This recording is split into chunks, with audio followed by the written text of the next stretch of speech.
Assalamualaikum warahmatullahi wabarakatuh. Okey, baik, pada sesi kali ini kita akan belajar tentang support and resistance. Okey, so kalau nampak dekat sini, ini ialah line graph, okey, line chart. Dan kalau nampak di sini dia ada perkataan support, okey, ada perkataan resistance.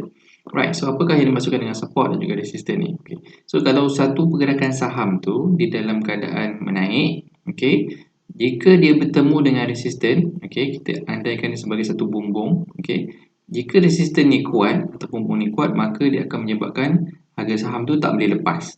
Okey, bila dia tak boleh lepas, maka dia akan menurun. Okey, so bila dia turun, dia akan berjumpa dengan support ataupun kita panggil sebagai lantai. Jika support dia kuat, okey, maka dia akan membuat lantunan kembali. Alright, tetapi sekiranya lantai ini tidak kuat, okey, maknanya lantai ini lemah, dia punya support dia lemah, maka dia akan menyebabkan harga saham tu menurun. Okey, contohnya begini. Okey, sorry, kita buat line.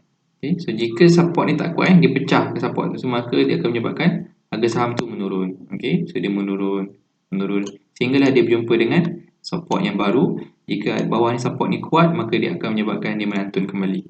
Okay, so itu dimaksudkan dengan support resistance. Maka jika resistance dia kuat, okay, dia akan menyebabkan harga tu jatuh. Okay, jika support dia kuat, dia akan menyebabkan harga tu melantun ke atas. Okey, tapi sekiranya support tadi lemah, dia akan menyebabkan harga jatuh ke bawah, dan sekiranya resisten dia satu masa dia sampai takat lemah ataupun dia ada volume dan momentum yang tinggi, maka dia boleh pecahkan resisten tersebut. Okey, so bila dia ada tenaga yang kuat, pergerakan harga saham ni banyak orang nak beli, volume banyak, momentum dia bagus, maka dia boleh pecahkan resisten ni. Setelah sekian lama dia cuba, kat sini tak berjaya, kat sini tak berjaya, kat sini tak berjaya, dan satu masa dia ada momentum yang kuat, maka dia boleh pecahkan dia punya resisten dan dia akan terus naik. Okey, dia akan terus naik sampai bila? Dia akan cari resisten yang baru. Okey, kat sini ada resisten yang baru.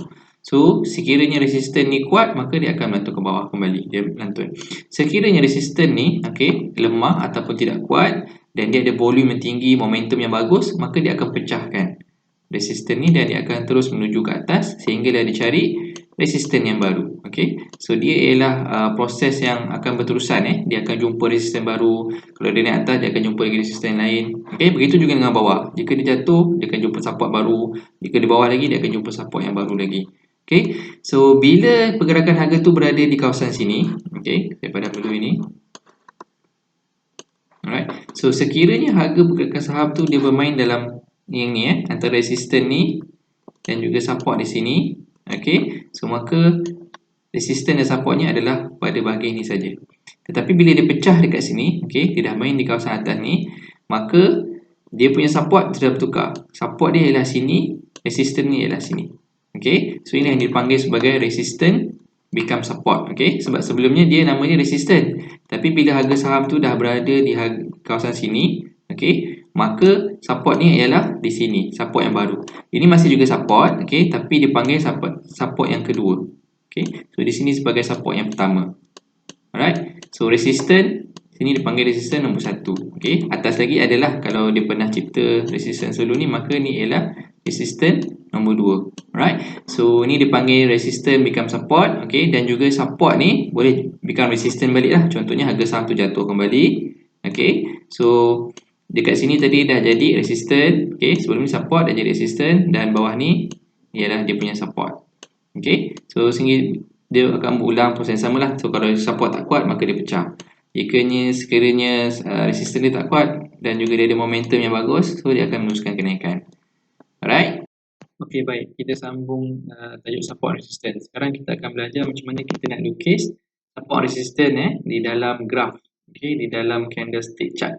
Ada orang gunakan line chart, ada orang gunakan candlestick. Tapi untuk kali ini saya akan ajarkan macam mana kita nak lukis support resistance daripada chart yang ada di chart Nexus ni dengan manual. Maknanya cara kita lukis sendiri.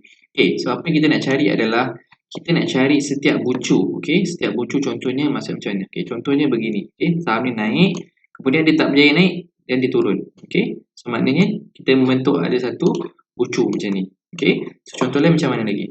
Alright, contohnya dia macam ni, menurun, okay, dia tak berjaya turun, dia tak habis turun lagi dan dia memantul ni atas. Okay, bila jadi memantul macam ni, maka kita akan nampak apa? Kita akan nampak satu bucu di sini. Okay, mana contoh lain lagi? Contoh lain lagi, di sini, nampak dia turun, tapi tak berjaya turun lagi, dia melantur ni atas. Okay, so kita nampak guys, so ada nampak? Berarti ada bucu. Okay, begitu juga dengan puncak macam ni, dia naik, okay, dia tak berjaya naik lagi, kemudian dia turun. Okey. Maka kita nampak ada satu bucu dekat sini Dia terbentuk satu bucu. Okey, ni kena tengok betul-betul. Alright. So macam ni pun sama. Dia turun, okey, tak berjaya, dia turun naik. Bila naik kita nampak ada satu bucu. Okey. So inilah bucu-bucu yang kita nak untuk kita jadikan sebagai support resistance kita. Okey. So saya padam dulu semua, kita buat kembali. Okey, so yang paling hampir ini adalah harga yang latest. Okey. So yang pertama kita buat satu line. Okey. Line ni kita letak harga semasa. Okay, kalau kita boleh nak type words kat sini, kita type dekat situ, kita letak sebagai current price.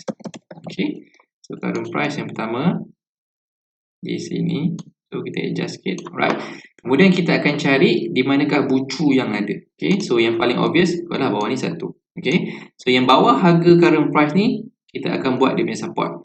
Atas harga current price ialah semua resistance dia.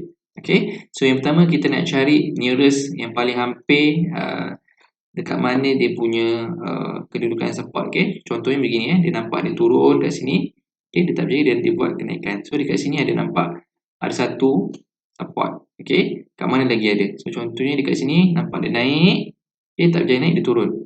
Okay, kat sini kita nampak ada satu lagi, okay, bucu. Right, so minimum kat bawah ni kita buat 2, okey, dekat atas pun kita buat 2, okey. So maka kita buat tarik je line ni, okey. Right, so dekat sini satu lagi dekat sini. Sama ada nak letak dekat bahagian dia punya shadow ataupun dia punya body, tak kisah ada orang buat letak dekat shadow, ada orang buat dekat dia punya body. So saya prefer dekat dekat dia punya body. Okey, kita boleh tukar color kat sini. Line ni untuk kita bezakan. Okay, kita nak letak warna hitam lah senang. Right, so satu lagi line dekat sini tadi. Okay, dua-dua dah warna hitam. Okay, so kita namekan dia sebagai this one support nombor 1. Okay, support yang paling hampir dengan harga sekarang. Yang kedua ialah support nombor 2. Okay, so kita letak dekat sini support nombor 2. Okay, so kita dah ada support 1, support 2 dan kita akan cari resistance pula. Resistance 1 dan resistance 2. So, resistance yang pertama paling hampir dekat sini lah. Nampak dia pernah naik, tak berjaya dia turun. Okay. So, dekat sini ada satu resistance. Nampak dia ada beberapa tempat yang dia touch. So, kalau ada beberapa tempat yang dia touch, maka kita boleh ambil yang paling hampir lah. Okay. Sebab sini satu, okay, sini satu, sini ada kat bawah sikit kan, kat sini atas sikit. So, dia tak ada fix betul-betul kat mana, tapi kita boleh ambil yang paling hampir ataupun yang paling dekat ataupun yang kita rasa sesuai lah. Okay, yang ini perlukan skills lah mana kita nak ambil ni. Ada orang ambil kat bawah ni, ada orang ambil sini sebab dia dekat sangat so tak perlulah ambil semua sebab nanti banyak sangat line ni dia serabut. Okay, so minimum 2, maksimum nak buat banyak pun tak apa, tapi jangan terlampau banyak lah. Okay, so seterusnya dekat mana lagi ada? Okay, kalau kita nampak kat sini dia turun. Okay, kat sini dah jumpa support. Sorry, waktu dia turun yang ni support lah. Okay, dekat sini pun ada satu bucu.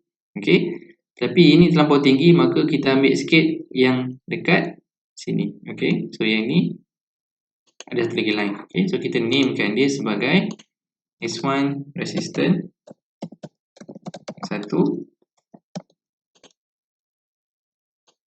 Okay, yang dekat sini sebagai resistance 2.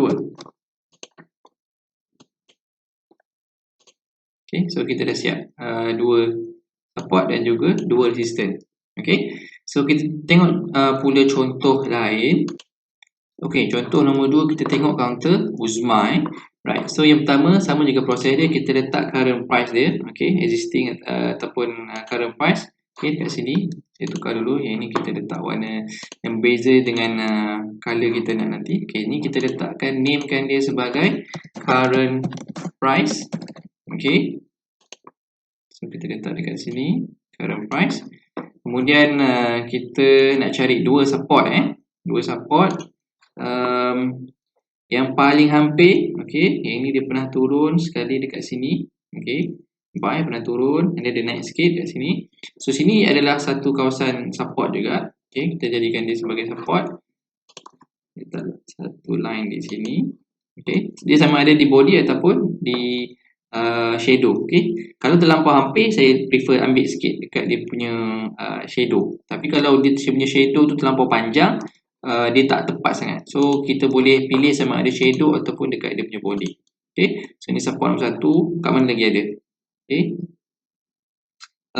dekat bawah ni, okey, dekat sini pun ada. Lebih kurang saya ambil di sini. Okey, so dia tak ada fix betul-betul exactly kat mana, tapi kita buat sebagai kita punya apa ni support resistance ni untuk menentukan kat mana kita nak cut loss, kat mana kita nak target profit.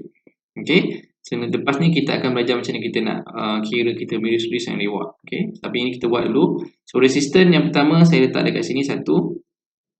Okey, nampak kat sini dia naik tak berjaya dia turun. Kedua saya letak di sini. Okey, pada pernah naik ni, kemudian dia turun tak berjaya. Okey, saya ambil dia dekat body. Right, so kita namekan dia tadi. This one support 1.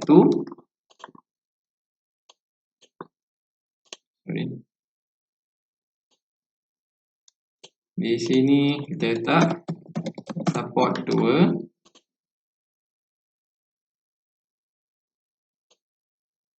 Okey, di sini kita letak resistance 1. Dan di sini kita letak resistance 2. Okey, so untuk awal-awal ni kita letaklah nama. Okey, tapi bila once we dah mahir, tak perlu dah nak letak nama apa semua ni. Okey, sekali nampak pun, okey, tengok dia dah nampak. Alright, so ni adalah cara macam mana kita buat support resistance. Okey, yang pertama buat existing price, kemudian cari dua support di bawah. Okey, kemudian kita cari dua resistance di atas. Okey, so yang di atas current price semuanya jadi resistance. Okey, kalau kita nak buat banyak lagi adalah kat sini resistance, kat sini ada resistance, sini ada resistance. Sama juga dengan bawah. Okey, di bawah line current price ni semuanya ialah dia punya support. Okey, bawah ni sekali dia ada support juga. Tapi kalau dia tak ada dekat nearest kondisi apa ni current price ni, you boleh tarik scroll lagi ke belakang, okey, untuk tengok dia punya support resistance yang dulu-dulu. Okey, tapi tak perlu terlampau panjang. Let's say dekat dia punya kawasan sini pun dah ada, kira kita gunakan dia punya latest support resistance. Tapi let's say tak ada, okey, barulah kita buka okey dia punya previous apa ni area belakang-belakang ni. Okey, so kalau kita nampak nampak dia pernah touch kat sini, okey, dia pernah touch kat sini. Dia punya location tu, okey, untuk sebelum-sebelum ni pun lebih kurang sama, nampak dia berhenti kat mana support resistance. So support boleh jadi resistance dan resistance boleh become support. So that's why support resistance ni sangat penting sebab previous pun dia akan nampak pernah terjadinya sejarah macam mana dia berhenti kat sini, kemudian dia naik tak berjaya, dia turun. Okey, semuanya dia taklah exactly 100%, tapi kita dapat menganggarkan kat mana pergerakan harga saham ni dia nak bergerak. Okay? That's why support resistance ni sangat-sangat penting. Alright, sebelum kita buat sebarang pembelian, kena buat dulu support resistance. Okay, kita jumpa lagi di video yang akan datang insyaAllah. Assalamualaikum.